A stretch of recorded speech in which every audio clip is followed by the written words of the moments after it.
So I have the great pleasure of introducing Javier Téllez to you. He's a Venezuelan artist who lives and works in New York. So his work has been shown in major venues all over the world, including PS1 MoMA in New York, Centrum voor Kunst en Mediatechnologie in Karlsruhe, Kunstwerken in Berlin, the Power Plant in Toronto, Museum Tamaño in Mexico City, and Boijmans van Beuningen Museum in Rotterdam. He also took part in Track last year here in Ghent, where you might have seen his work rotations in SMAC. Last year he also was part of Documenta 13, the year before in the Biennale of Lyon, also in the Whitney Biennial Manifesta, the Biennale of Sydney in 2008 and 2004, in the Yokohama Triennale, and the Venice Biennial in 2003 and 2001. Javier Téllez is a John Simenon Guggenheim Memorial Fellow in 1999 and was guest at the DAAD Artist Program in Berlin from 2010 to 2011. We are here to introduce the exhibition Praise of Folly that opens in SMAC coming Friday. It is the largest survey of Javier Téllez's work up to date. It focuses on his major films and installations of the last 10 years. And as you know, or we'll find out tonight, his film projects involve close collaborations with normally invisible communities, such as mental patients and people with disabilities, allowing them to participate in the work process in order to produce a dignified and non-stereotypical image of those who are stigmatized. Combining documentary and fictional elements, Téllez works together with these people to provide a fresh interpretation of classical myths, private and collective memories, and historical references. His work lends a voice to those who are marginalized, the outsiders, the disenfranchised, in order to challenge the concept of what is normal and what is pathological in our society. In the Praise of Folly, we will show 7 of Javier's major films and installations, starting with the 2004 installation La Passion de Jeanne d'Arc. This installation is followed with a number of cinematographic screening rooms in which we show Oedipus Martial, Caligari and the Schlafwandler, O Rinoceronte de Durer. Furthermore, we show La Conquista de Mexico, which was also seen at Documenta last year, and Letter on the Blind for the Use of Those Who See. Both works with additional work that was produced closely to the films. And then the exhibition ends with another slightly older installation, The Greatest Show on Earth, from 2005. Praise of Folly also incorporates a small artist-curated exhibition that Javier made with the work of Karel Frans Drenthe, a Dutch patient who made a series of drawings and collages in the 50s and 60s to illustrate the barbaric conditions in which psychiatric patients had to live at that time. The exhibition is made in collaboration with the Dr. Ghislain Museum here in Ghent. So during this conversation we will show a number of films, a number of extracts from films, but before doing so, and then talk about these films, but before doing so, maybe Javier, we should address some more general topics. Maybe a logic way to start is to talk about the title of your exhibition. You refer to the early 16th century humanist Erasmus and his Lof der Zotheid, or Praise of Folly, as it is translated in English, in which Folly, Stultitia, who along with her 5 daughters ruled the earth, denounces all human foolishness and idiocy. Why did you want to use this as a title, and how does it relate to your work? Well, first of all, thank you, Thomas, for your invitation, and thank you, Sophie. It's a pleasure to be here in this anatomical theater. To dissect perhaps folly. Yeah.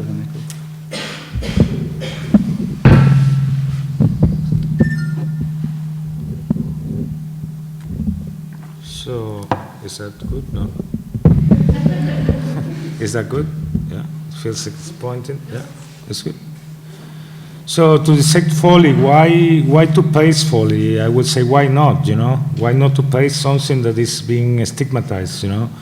I mean, this of course is something that I had to relate to my own biography, you know, which I consider in a way a blessing. It was the fact that both of my parents were doctors, They probably met in a place like this in Spain back in the early 50s, you know.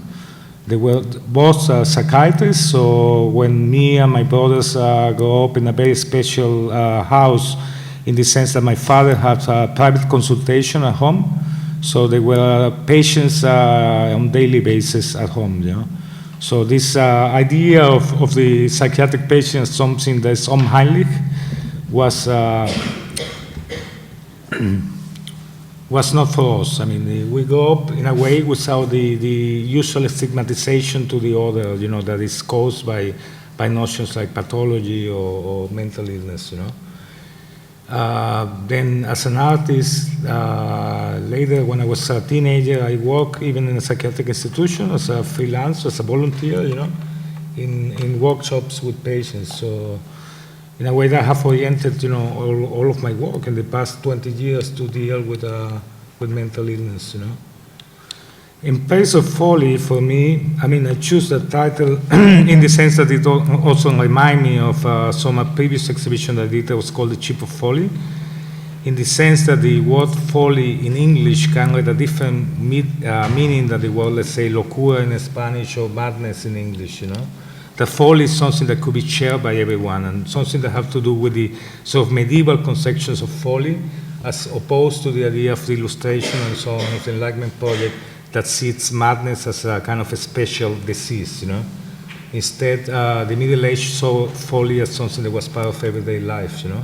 So I wanted to rescue this model, you know, to kind of reactivate this model as a way to actually, in a way that society could actually face or could face to live with the other that is diagnosed with mental illness. Mm-hmm. Okay, thank you.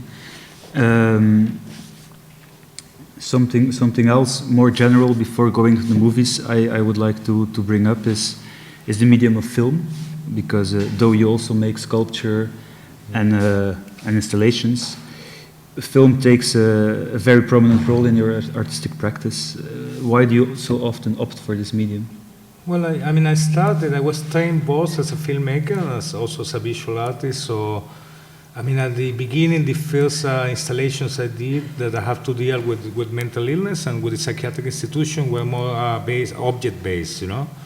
But so I saw necessary after that to involve, I mean, the people that I was trying to represent in their own representation. So I saw that film is the perfect device for this kind of interaction, in the sense that, of course, I mean, I'm the director of the films, and I bring all the skills that I have on the medium, but I actually negotiate this representation with the others, in the sense that the patients are also part of the script, and they're also acting their own kind of fictions in the films. So it's a perfect artifact for a dialogue. I mean, I see the film in a way, I see it as a form of close to even the letter. I mean, the idea of mailing something to someone and getting an answer, you know. I use this as a sort of strategy for building the films with them. Yeah. Maybe we can have a look at a piece of one of the films now.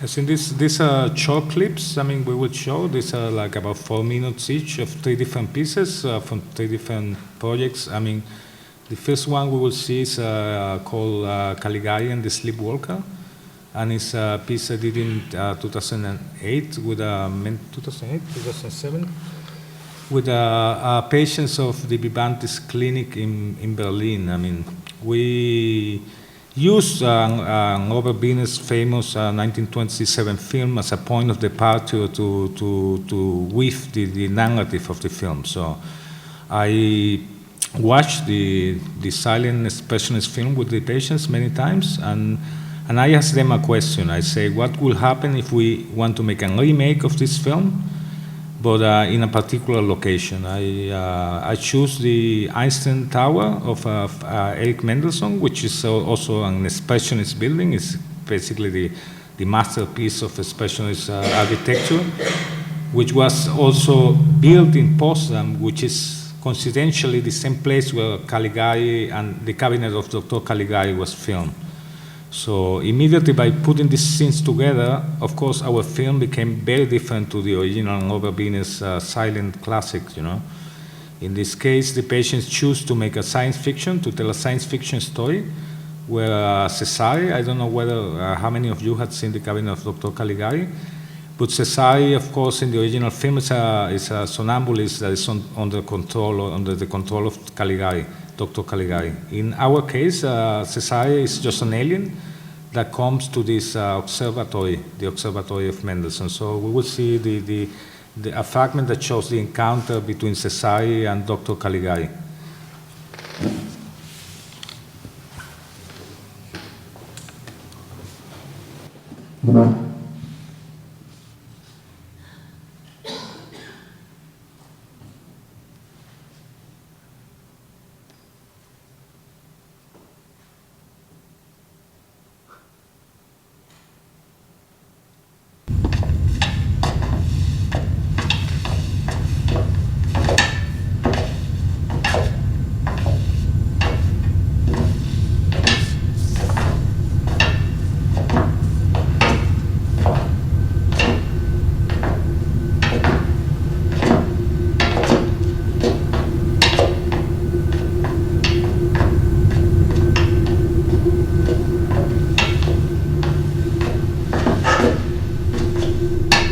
Tausend Fragen, 1000 Antworten und da bekomme ich Angst.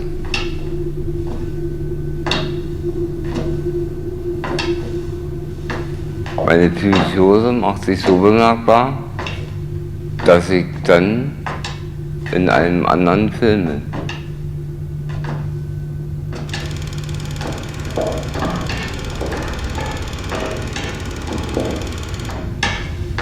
Wenn der Normalzustand dann wieder erreicht ist es dann doch ein bisschen einfacher zu leben.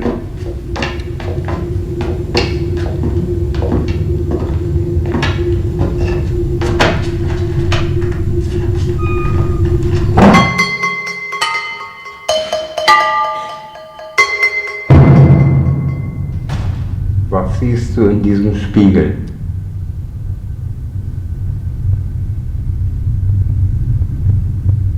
Ich sehe einen Außerirdischen. Wer bist du? Ich bin Cesare. Mein Name ist auch Cesare. Was machst du hier? Ich bin hier, um dir zu helfen.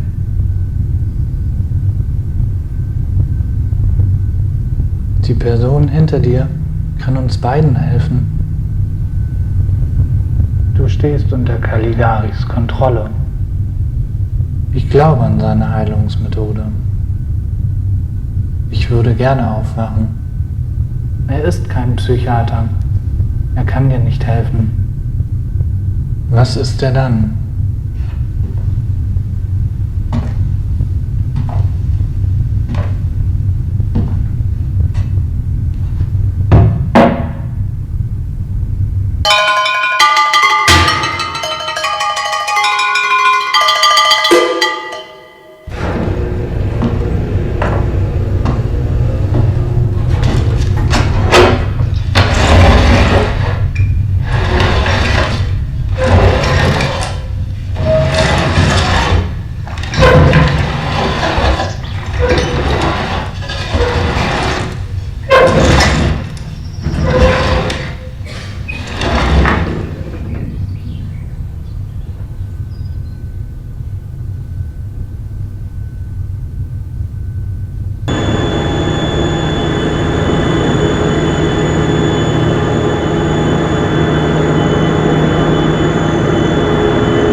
Öfter Stimmen, wenn ich alleine zu Hause bin und Den Cesare, den ich spiele, der hört ja auch Stimmen.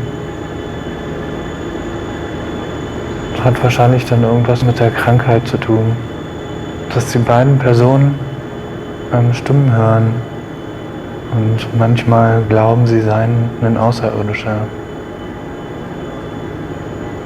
Ich glaube schon, dass die Stimmen, die ich ab und zu höre, gut sein können. Im Moment ist es halt so, dass sie nicht mal negativ sind, sondern dass sie mich eher kommentieren. Jeder Handschlag und jeder Fußtritt halt irgendwie beobachtet wird.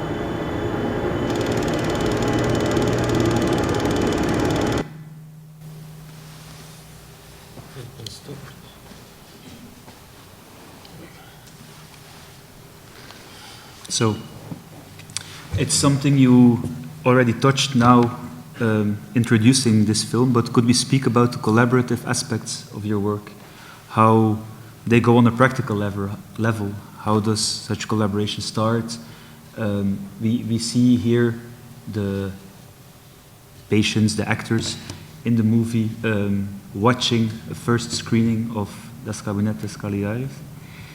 So you already said it, you show them your references, but then which input do they get? Do they just interpret the roles, or can they also propose references and content themselves? How does it go? Well, I mean, each case of collaboration is different. Of course, there's general sort of guidelines in my practice. I mean, I usually start with something. I mean, I start the project with some idea. You know, I have the idea, for instance, to which is my own idea, to make a version of the Cabinet of Dr. Caligari, because I was responding to a commission of an exhibition in Berlin, and I thought it was a good idea to work with something specific of German history, which is one of the most important films of the German avant-garde. But at the same time, I was interested in the Cabinet of Dr. Caligari because it's one of the first films to deal with the psychiatric institution. So in a way, I consider this as a tradition where I am also inserted in, you know, which is the representation of madness and mental institutions, etc. So I thought that was a perfect opportunity to work with Caligari to make a German film, even if I don't speak German, and to make it in Berlin. So I make a call to a psychiatric hospital, and we did an open call to patients. It's always the same principle. I always do an open call to patients that want to participate in a film. I meet them, I show them my previous work, I introduce myself, I dialogue with them. I never do any type of casting. Just take whoever is interested on to start the workshops. And the workshops, for instance, in this case, I start by looking at the film, by visiting the location, which in this case was the solar observatory of Mendelssohn. And then I start collecting ideas from the whole group, you know. I mean, they are not only co-script writers, but they are, of course, also the main actors in each of the films, you know. I mean, the patients I work with. So, I mean, the process is always, I mean, flexible in certain sense. I mean, it's a little bit of improvisation, but I mean, everything is sort of scripted beforehand, and these scripts are done in different sessions that I take with the patients. So it's more about process. I mean, it's not a collective. It's I always say that it is my work, but of course it's my work in collaboration with, in the sense that I'm obviously the person that at the end is editing the whole project, and the person that's also contextualizing the project. So in that way, I cannot deny that this is my work. And would you say that the process, this collaborative process of creating, is equally important as showing the final result, or? No, I'm particularly, you know, I'm particularly interested just on the film. I think that, of course, I mean, this is the point of an iceberg, you know. I mean, the film itself includes somehow the process of making the film, but then the work is not based on the process of making the film with them. The work of art is the film that is produced out of this interaction. No? I mean, there's some showing up of the process in the sense that we film some material, and then I have been doing this whenever I can. Sometimes it's impossible because conditions of production is quite expensive. Is to film, to make the film, and then to show them the film that we have made, and then to add things, you know, or suggestions of things that they come with. In this case, for instance, it was adding directly on the film their comments, you know. That is what we saw in this clip, you know. So I edit the existing film that we had made, introducing them as spectators of their own film, you know. And I was interested in this role play. I mean, in one hand, they are the actors of the film, but they are also the spectators of their own acting, you know. And this is something that I mean, they themselves related also to the psychotic state, you know, in the sense that they are themselves, let's say, Hanky is Hanky, but when he is in the state of psychosis, he is in a film, you know, or he sees it as a film that he can watch from retrospect when he's, let's say, call it in the normal state. So, I mean, I'm of course very interested in this role play of situations, because I think this is what destabilize the sort of dominant discourse of rational thought, you know, the fact that you can actually switch one day. It's like, I remember one patient that said, well, today I cannot be in your film because I feel a little schizophrenic. So I think it is interesting that we can allow, you know, ourselves to swap different states, you know. Maybe we have to straight away watch another movie, because the third movie is a bit longer and our time is a bit limited. Let me introduce you a little bit, because it's a different project. It's not that, I mean, I have focused, as I say, in the last 15 to 20 years on the issue of mental illness. I mean, for the past 15 years on the moving image, you know. In this is one of the few rare occasions where I have not focused directly on mental illness, even if I do believe that everything is related to mental illness at the end. But in this case, I work with people that are blind. So we're talking about kind of different disability. And what the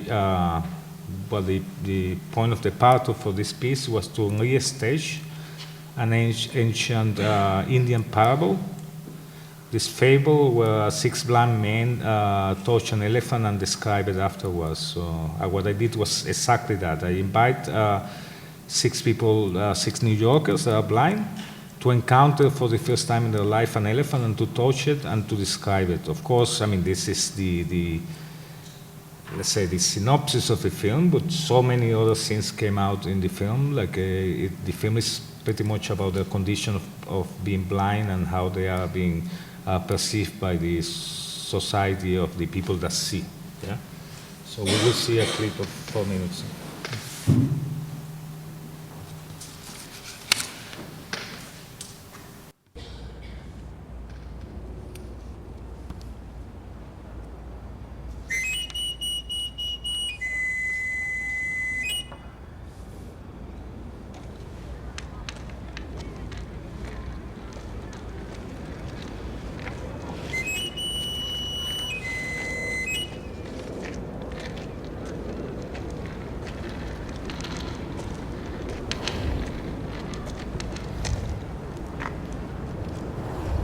Right here. Oh, wow. Wow. Hi, Beulah. I've never touched an elephant before. Walking up to her, I could hear the sound bouncing off her, and you could tell she was there, like nobody really had to say, oh, she's right here, because you could sense it. This must be your face, because you're turning. Like if you were walking toward a wall. Oh, turn. What you doing? Never touched an animal that large.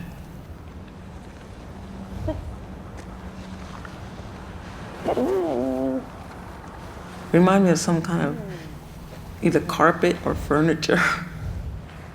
Oh, hell. I see. Some kind of hairy couch material. Wow, you are so big.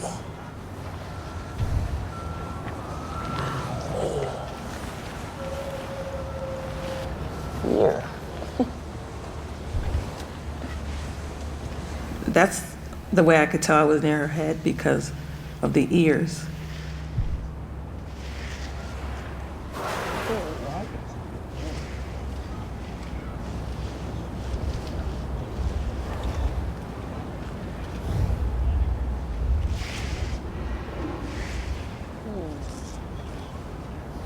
I don't know if I felt her eye or something, but I felt something. I kind of moved my hand away because I wasn't sure what it was when she was turning her head. Well, I never pictured an elephant because I never really knew what it looked like, but now now I know. I tried to reach up to see how far I could get up to the top of her.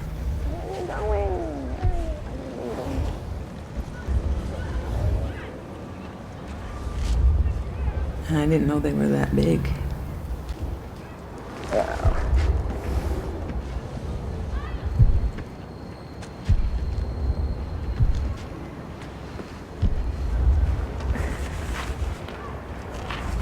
Oh, there you are. She seemed a little curious because she was moving around and walking around and maybe a little restless. I don't know. Maybe that's how elephants are.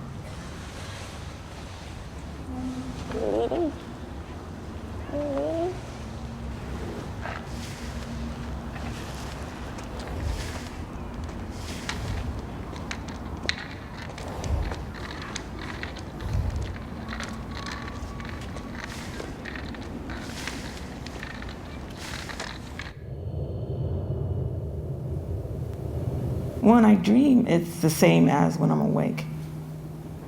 I went blind when I was a baby, so I don't remember seeing anything. So in my dreams, I just hear like I do when I'm awake. Just places with different people, but I don't see it at all. Well, when you wake up, you hear what's going on around you, and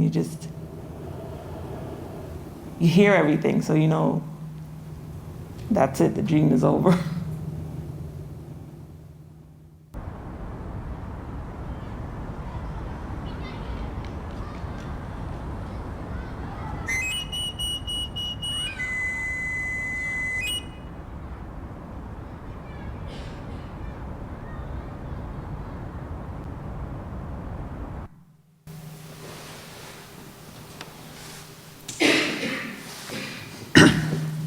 So, architecture is an important element in your films, and we just saw here is it the Bronx or No, the it's Brooklyn, yeah, the Brooklyn it's, pool. In the previous movie, we saw the Mendelssohn Tower. In La Conquista de Mexico, we see the pre-Columbian architecture. In O Rinoceronte de Douro, we see the panoptic architecture of the institution in Lisboa. Could you say something about the importance of architecture in your films? Well, I mean, it is obviously architecture plays a really very important element on cinema itself, you know, on film. I mean, I think in this particular case, I mean, architecture is I see architecture, I mean, or location, you know, original location as a kind of a sort of liaison, you know, between myself and the patient. So in the sense that, I mean, in some cases I work with inpatients, with psychiatric inpatients that are confined in the institution at the moment of making the film. So I allow them, or this project gives them a sort of passport to leave the institution and go somewhere else. So, which I think is a good thing per se, you know. In other cases, also they are outpatients, but they connect with me in the architecture. So I select a place, let's say, I select the Mendelssohn, the Solar Observatory in Berlin, which is itself a specialist, fantastic building. So this building, you know, produce ideas in them, you know. It works the same way that it works the film, in the same way that I brought Drejer's film to them in Sydney, you know, to patients in Sydney to reinterpret La Pasión de Jeanne d'Arc. Or I bring in to Berlin Das Kabinett Dr. Caligari. I also bring the building of Mendelssohn, you know. I see it as a gift in a way, like I mean, you come and go to the house of someone that you don't know or you barely know, and you bring a gift as a kind of, you know, almost like a conversation piece. So, I mean, the films are produced out of this conversation piece from this gift that I gave them as a way to interact. So architecture is, of course, overly present on the film, so it shapes the film. But in a way, it's something that is already existing that I don't like to create, because the fact that it's already existed and it can be read, you know, is important for the collaboration with the other, you know. It's how they see this building, how do they see, let's say, the pre-Columbian pyramids, you know, in the case of the conquest of Mexico. How do they actually see this fantastic sort of scientific device that is the Mendelssohn Tower, you know? I mean, become immediately in the living a sort of influencing machine, you know? So from something that, of course, is have a very functional sense, I mean, even if it had obviously a symbolic sense as well in architectonic terms, in terms of Mendelssohn, for them becomes a narrative. I mean, architecture becomes a narrative element on film, but that's as in general in any film. Yeah? To other elements which are constant in your films, which I think we saw now both an example in each film. One is the chalkboard, which we saw in Caligari and the Sleepwalker, who we will also see now in La Passion de Jeanne d'Arc. Another one is the voiceover, which we heard now in in a Letter on the Blind for the use of those who see. They're both elements who come back in a lot of movies. Could you explain their importance? Well, it's interesting that, you know, that, I mean, I never thought of that, but now that you are relating both, the idea of the blackboard and the idea of the voiceover, I just think that they work with the same kind of principle, you know, in the sense that they are both sorts of palimpsests, you know. I mean, the blackboard, you know, is sort of a black surface where you can draw, but you can delete, and then at the same time you will always have, you know, the traces, or the sort of Wunderblock, you know, the traces of the previous writers. So, I mean, I always thought this as a kind of metaphor for film itself, you know. I mean, you kind of bond, you know, the actual film with reality in it, but you can always reborn, or you can always expose on this film something else. So that's what I try to do with my work, is to work with pre-existing text and to try to add meaning to it, you know, which will be evident on that piece with the use of Téllez film, you know. But I think the voiceover it have the same effect. When you add a voice on an image, you immediately change this image, you know. In a way, the image, you can actually isolate it mentally and say the image goes one way and the sound goes another way, but they are overlapped. So in a way, they're both related. And I think this overlapping have to do, of course, with mental illness as well, which is full of overlaps and voices on top of voices, and then also have to do with the idea of the interaction of me with the other, you know, that to produce a work together. So that somehow my intentions as an artist have some overlapping of the intentions of the people that are actually acting on my films. So I mean, this I think it's evident on this piece in the case that you have a film. I mean, it started with the film of Téllez, La Passion de Jeanne d'Arc. I offered to, in this case, I did a very particular casting. I casted, I mean, even if I said I never casted, I only did a casting for female patients of the institution Signy. So it's the first time that I did, and I never did it again. To refuse, for instance, men to work, male patients to work in the film, just only to focus on female patients, in the sense that I saw there was it was going to become a feminist film, so it was based on a feminist icon, which is Saint Joan of Arc, you know. I proposed in the film, and I asked them to do intertitles for the film. I mean, it's a silent film composed of 147, they have 147 intertitles in between. So I showed them the film, and I took these intertitles away and asked them to create new intertitles telling a new narrative of the film. So in the installation, I showed this film projected with another film composed of monologues of the 12 female patients that work in the project. So we will see now. I mean, unfortunately, I cannot presented the way that they are in the installation, but you could see that it's marked. They're shown one after the other. But in the installation, they are shown simultaneously, one in front of the other. So you can never see both of them at the same time. So you have to turn your face and go into them as spectators and them as script writers of the film. Yeah. So.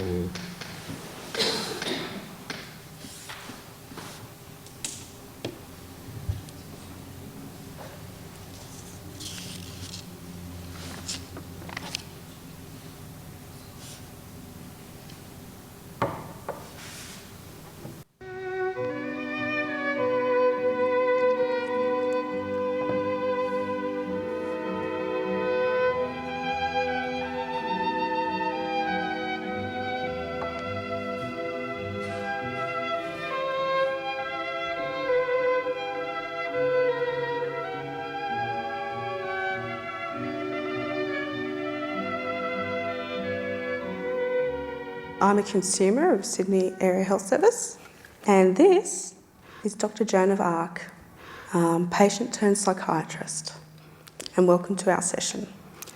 So where would you like to begin? Well, I'd like to begin at the beginning. Well, why don't you tell me about your family? Well, I was a love child of the mid-70s, made legal. My mother's schizophrenic. My parents broke up when I was 1, and I suppose I've been borderline all my life. So you're a little borderline. Yes, I am. And I'm also psychotically depressed. So how does that feel? Pretty crazy.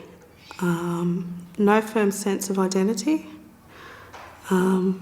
Ostracised by the community. How many times have you been to hospital? Oh, more than a dozen. And how did you find your first admission? I cried the entire first night. I was petrified. And how were the doctors? Well, they were helpful in the end because I'm still alive and enjoying my life today. But even doctors show some prejudice, some narrow-mindedness.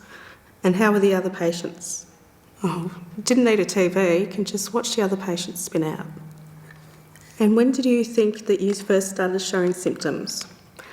From about the age of 13 or 14, I started cutting, which is a sign of borderline, although I never knew what it was until I was 21 and a doctor told me.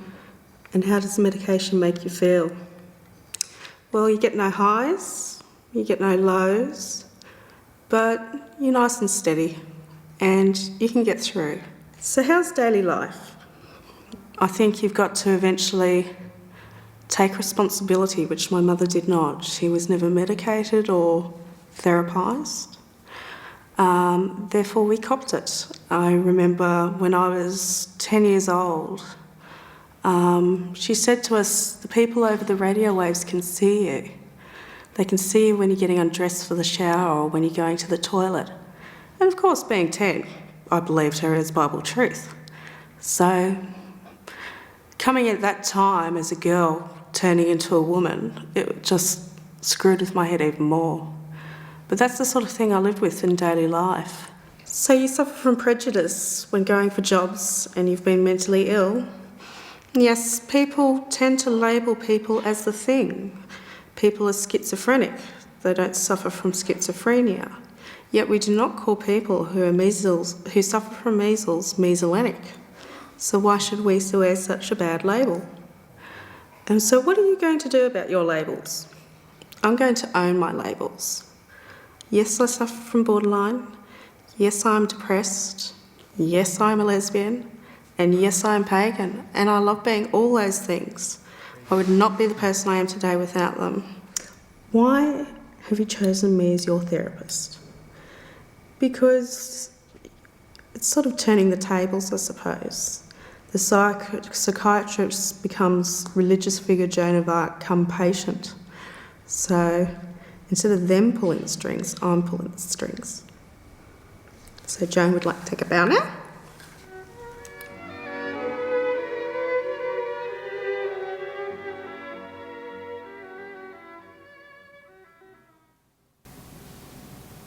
No, it goes on. No, okay, now okay. it's the second that's- screen, so you can just let it that's the play. second, yeah, that's a screen across in front with the film that they had made based on the Jeanne d'Arc. Yeah. Okay, so those.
Well, these are little teasers so that people come to see the exhibition. Hopefully. Surely. So let's talk about references. Your work is full of them. There's the very clear ones, such as Téllez movie we just saw, or Venus, Das Kabinett is Dr. Caligari, we're just going to see again now. But there's also more obscure references, for example, to the polychrome painted wooden masks of the Japanese No Theater that you use in Oedipus Martial, or this Portuguese fado singer whose name I unfortunately forget. That plays in O Rinoceronte de Dour.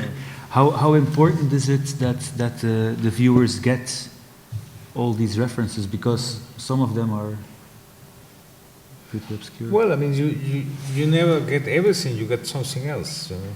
I mean, you cannot, of course, control your metaphors or the reading of your work. So there are things that, you know, that I bring into the text, but that they, of course, they become something else when they are read by the viewer, you know. Mm-hmm. And in the case of my work, I mean, the first reader in a way is my collaborators. You know? My collaborators make already an interpretation of these things, you know. I mean, I am obviously someone from the 20th century, so my references are sort of old school in a way. I mean, they go back to for instance, to the origins of film. Like, I mean, so I always feel, I mean, this necessity to look back. I mean, to look back in sort of in the Benjaminian sense that you know that the storm is ahead, and thus you need to go back and need to go back in a moment of emergency and to pick whatever you have as a tool to face the future and the present. I mean, that case for me, for instance, is the beginning of film. I mean, the moment where film was still art, the moment where the division between cultures of film as industry and film as art was still a thin line, you know. And not the moment where actually the battle is lost, you know, in terms of history of the history of the moving image. I mean, talking about the present.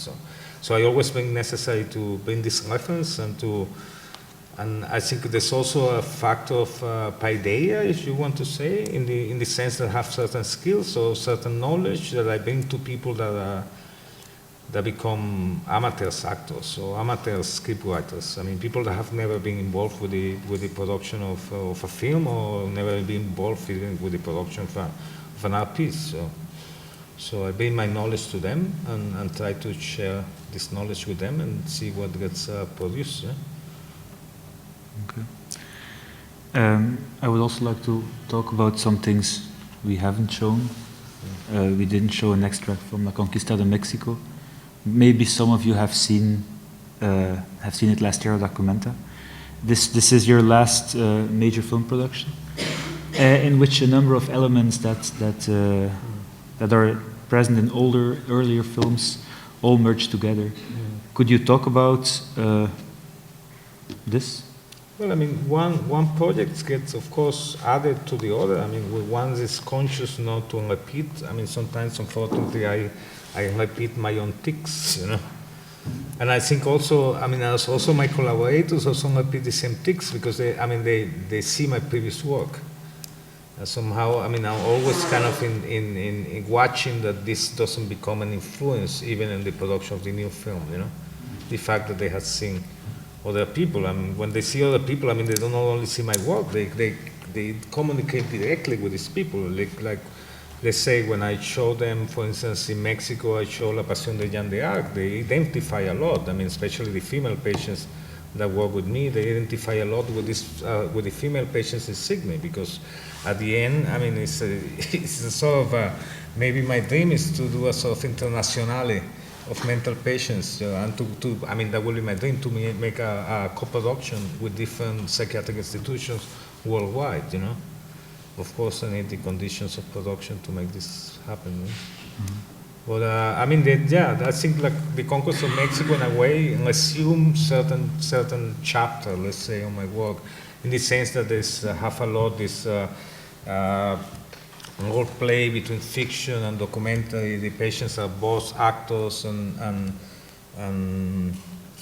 spectators of the film, like in previous works. There's also a reference to films as well, in the sense that you have Jean Rouch film playing on the TV inside the hospital, and you also have The Forgotten Ones of Luis Buñuel, which is also a black and white film. I mean, not as old as Dreja and Caligari, but it's still a film from the 40s.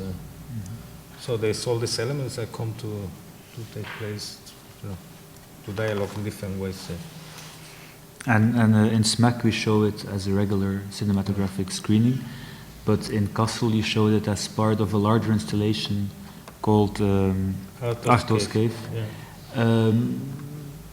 Where is the difference? Could you talk about the difference between those two approaches? Well, I think it's sometimes, I mean, the way that you show the work is specific, I think this, I mean, to be specific in Kassel, for me at least, doesn't mean to the same that will mean, for instance, for Thomas Hirschhorn that went to the sort of poor area of the city. For me to be specific in Kassel was a need to consider the history of documentary, So in that case, I mean, I saw there was, I mean, one of the things that interested me more of the traditional documentary was this idea of the Gesamtkunstwerk that was treated, of course, in Documenta 5 by Harald Seemann, and which have been kind of a constant in several of the projects of Documenta. So I wanted to contribute with my little Gesamtkunstwerk, making a psychiatric hospital in Mexico. So I wanted to do one of the most Wagnerian scenes, so Ludwig of Baviera, a gigantic cave, as a cinema, and to also treat a subject that had been also in previous works, the reference to Plato's cave, in connection to both to film or the perception of the cinema, and also in relationship to mental illness as well. So I saw that the ideal cinema was a cave. Because it was the first cinema. I mean, in terms of what proto-cinema is, I think the cinema starts with the cave. I mean, the idea of cinema starts with the first light that goes inside the cave and produce shadows inside the cave.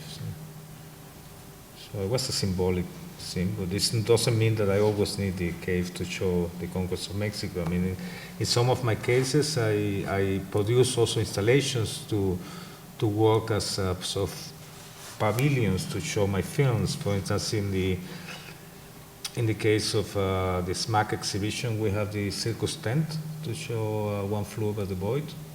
So the pieces have two different life. Sometimes they exist as installation with a three-dimensional element, or sort of a small theater, and sometimes they just are projections inside a projection space.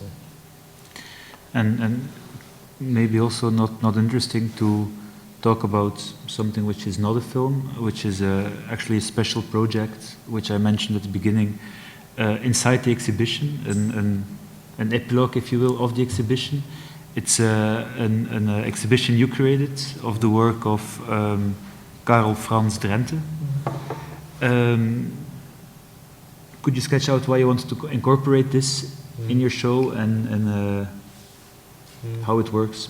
Well, it's in a way a new idea, but I I have been always interested in outsider art, of course. In one sense, I work with people that are most of the times not artists. Sometimes there are people that, that are being in my films that are artists, but few cases. So. But I have a long life interest on art, outsider art, especially for art produced inside the mental institutions or produced by those that are diagnosed as mental illness, Because I think it's part of the same interest on mental illness, of this other tradition, this other way of conceiving reality, So for the exhibition, I saw that this is a really big show, and this is the largest show to date that I had done. I saw that was interesting to also put an extra artist in the exhibition, to involve another artist, and it's to look locally what was here, you know. So in this search, you know, we came across this Dutch artist that was interned in psychiatric institutions in Holland during the 50s and 60s. His name is Karl Franz Drenthe. Yeah. I had a problem with the Drenthe, but I mean, it's a fantastic body of work. I mean, we choose, we're shown every existing drawing as far as we know. They are from the collection of the KASKlezing Museum. They have never showed them there. And they are basically a series of drawings that he was intended to be public as books.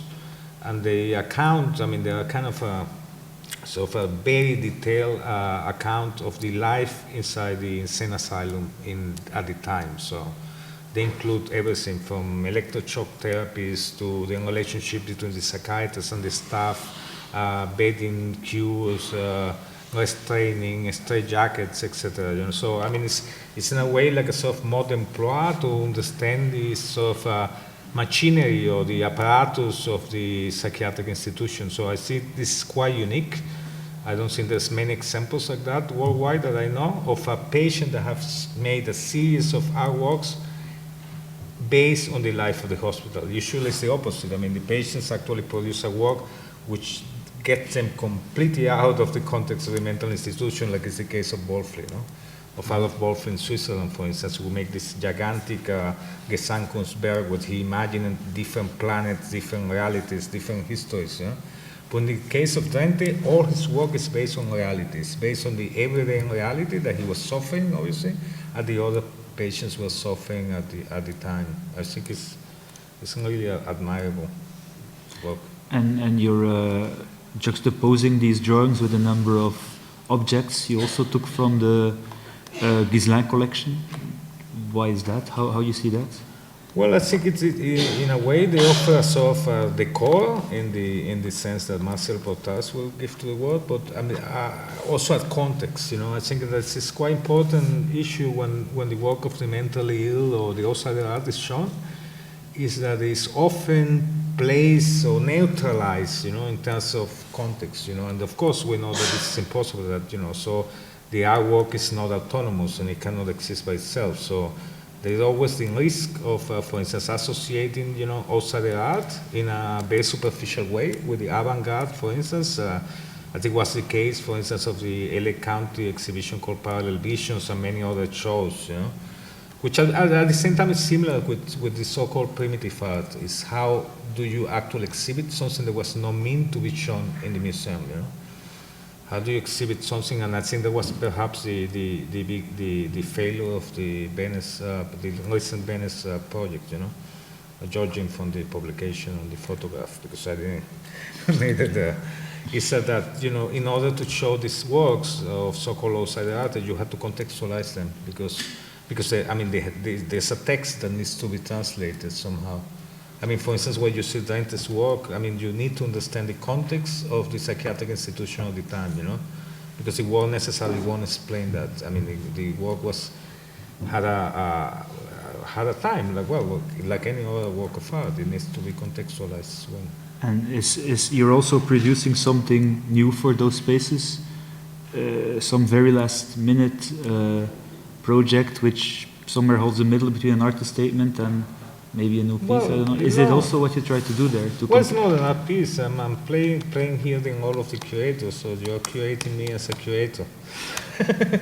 So, but not as an artwork. I mean, I don't see this necessarily as an artistic But could you project. speak about it? Could you say what it is? Because obviously nobody knows. It's an introduction. I'm making a little text, which is kind of ABC, to understand the work of Drenthe, or what we have understood so far of his work. So it works a little bit like a modern plot to understand the pieces, or to give a lead to one reading of the work. You know? But at the same time, for your whole work.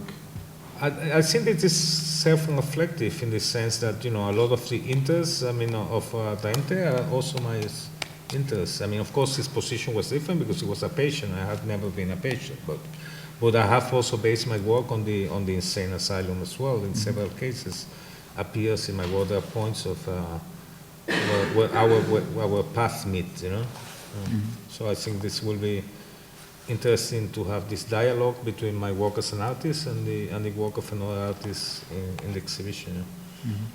That produced from the inside, while I do produce from the outside of the institution, because. Well, since the time is quite strict, maybe we should end here so that there's some time for the people in the audience to ask questions. So maybe I also switch on the light. That escape.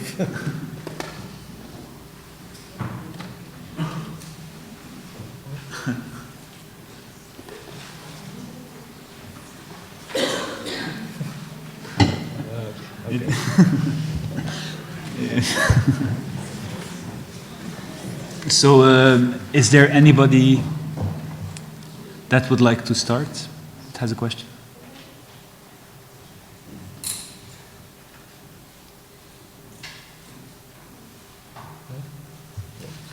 Do you need a microphone, or can you just speak up? I was just wondering about your use of black and white and all its references to avant-garde films. But does it also have a meaning like a kind of visual language? Because it reminds me of a film shop corridor. I don't know if you've seen it. Yeah, Samuel Fuller, yeah, of course, yeah. It's from the 60s, and it's also like showing journalists researching Yeah. asylum, and he becomes crazy. Yeah. It's in black and white, and then you have these moments when there's like color, and it's like different states of mind. And I was wondering if black and white or color is really in your work. Yeah, well, I never, yeah, but I mean, that's kind of I mean, he was based off Van Gogh in a way. I mean, I love Samuel Fuller's film, not only that one, but other ones as well. But I mean, I never mixed them together in a way. So color, black and white and color like he did, except that in Passion of Art, you have them facing each other, you know. But yeah, I mean, black and white is important. I mean, one of the things that make me realize the importance of black and white, or the obsolescence of black and white, you know. Because I mean, I grew up, for instance, watching TV in black and white. I mean, not because I'm that old, but in Venezuela there was no transmission in color until like the almost the mid 80s, you know. So we watch all these things, you know. Like I watch now like comics with my son, and then I see, for instance, he's half Japanese, so he watched Ultraman. I don't know if you watch it here. And so we were making dolls of Ultraman with plasticine, and we make them black and white. So I mean, we grow up in a black and white, in a world of black and white films. So I think this is something very personal, but at the same time, I think it's important to keep sort of historical things, so it's historical modes of representation. It's obviously not the same when you make a film in black and white that when you make it in color. I think that making a film in black and white today also refers to the form of film. So in a way, you are quoting something, you know? The same way that making a painting today, for me, is impossible without thinking that when you are making a painting, you are painting a painting, you know? I mean, you cannot believe or have this direct relationship to the medium anymore that you have in the 20s. No?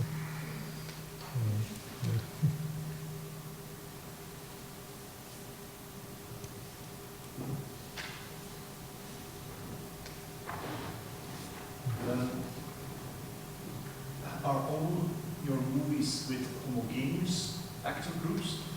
Like the movie about mental illness, are all the actors mentally ill? Are all the people blind in the movie about with these visually impaired people? Or do you have mixed groups? Jim, mostly they are they're homogeneous. I mean, as homogeneous it could be, because I mean they have, for instance, in case of mental illness, of course, different diagnoses. No? So, but yeah, they are group. No, I think. I mean, sometimes there's sort of special appearances of other people. Like, I mean, for instance, in the piece I did in Lisbon, there was a patient that was a big fan of a singer, of a famous singer, a famous fado singer.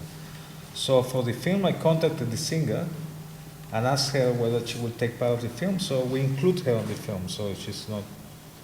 I mean, she's quite an important character in the film. Just she sings at the end of the film. But I mean, most of the people are yeah. And is that important to you? Is there a logic behind that? Yeah, I mean, sometimes I feel like it's strange because I'm following the same things that I am. It's a paradox in a way that I'm following the same kind of system that we're trying to destabilize, but I don't see any other way. I mean, I think also they don't feel comfortable working with other people, you know. Sometimes I have to even defend to the whole group because, I mean, this group are only generated for these projects. They are usually people that don't know each other. But sometimes they even tell me, no, this guy cannot be in the film, he's not crazy enough, for instance. So, I mean, I think it's in a way, it's just have to start by kind of assuming this notion. It's like if you say, you know, black is beautiful or black power, so you have to actually defend this in order to create an agency that otherwise will be dissolved, if I say it well.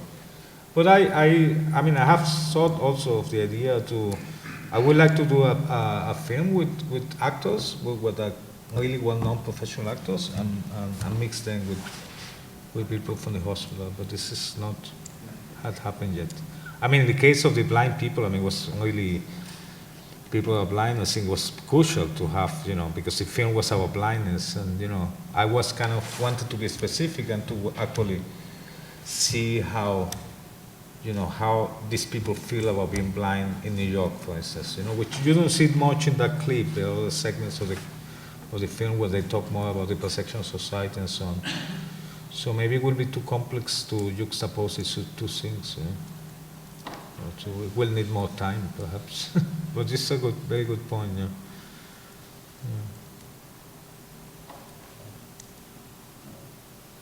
I have a bit similar question. When you work with mentally ill people, is it important what kind of disease they suffer from? I mean, the labeling, is that important to you, or are you working with all different kinds of mental diseases together? I work with people yeah. I don't do any casting based on the diagnosis. Yeah. But of course, I mean, I can say openly that I'm very attracted to schizophrenia myself. So, but I don't do any kind of casting. I work with, you know, basically. I mean, the concept is that there are people from this particular institution, you know, for which I have a base.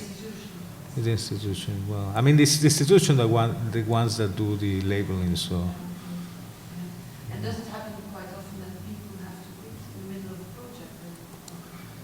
project? Well, luckily enough, it has not happened to me yet. So, I mean, what had happened, which is sad, is that sometimes, I mean, most of the times when we produce these films, we show the films locally, you know.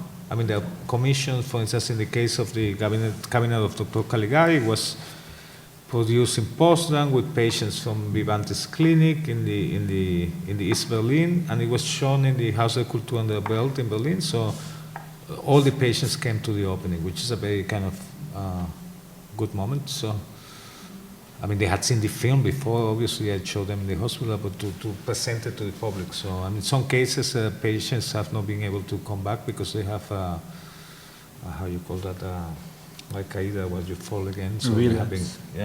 What? Relapse?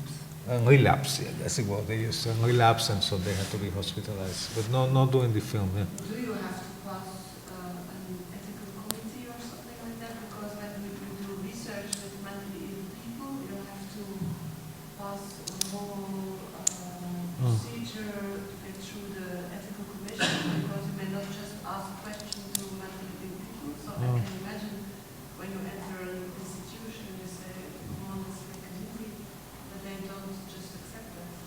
Well, I mean, maybe it is the fact that I grew up, you know, with parents that were psychiatrists, so I know how to play the other language as well.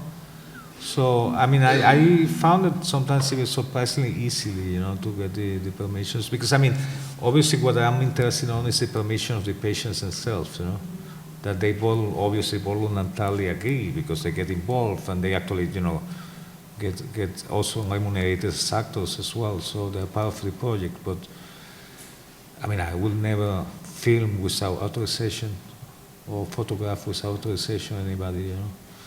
But I mean, the authorization of the institution is usually okay because I mean, they authorize the project, but they are independent too. They don't want to get too involved with it, which is fine. So I don't have like people policing the content or anything like this, you know. And so the let's say the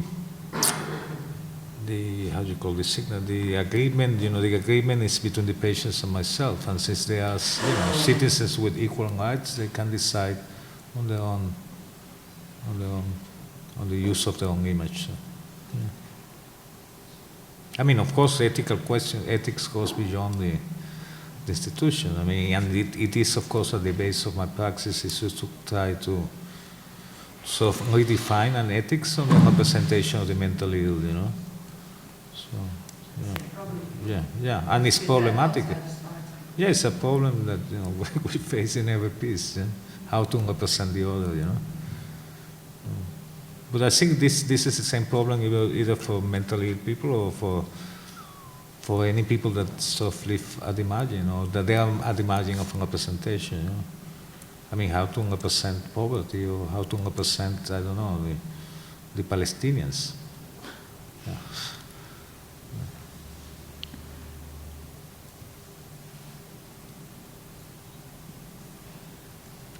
Any more questions? I feel like sometimes working with patients helps them to process their own problems.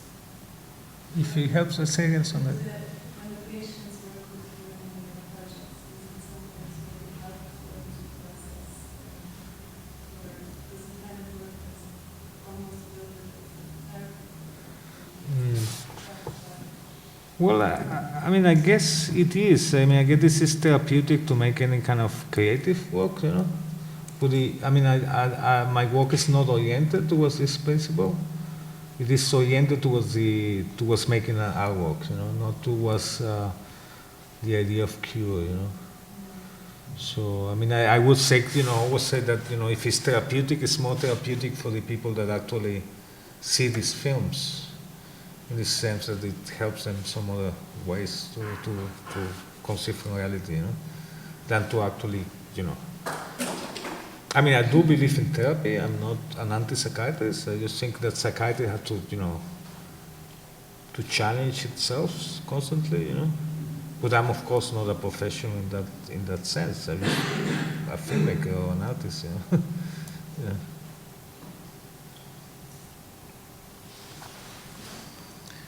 If there are no more questions, then, no, of course. What is your main goal? Is that to represent madness, or to explore what madness might be, or something else, or to help with victims? Well, I don't have a main goal. No. I do not have a main goal. Yeah. So where do you think that you want to represent? Well, it is not. I mean, I am representing the other, no? In a way. I mean, in any film, I mean, I'm just portraying the others. Yeah, I think it's. But I wouldn't think this is the goal. I mean, my goal is also not to represent mental illness. I mean, just these people happen to be diagnosed with mental illness, and sometimes, of course, they talk about mental illness because this is very important in their life. You know, it's a daily thing. You know. But sometimes, I mean, there are, in other projects, I mean, these ones are more obvious, but in other projects, you see, like, there's for instance, Oedipus, the early stage Oedipus, so there are little kind of side reference to mental illness, but mental illness is not the central topic of the projects. Yeah,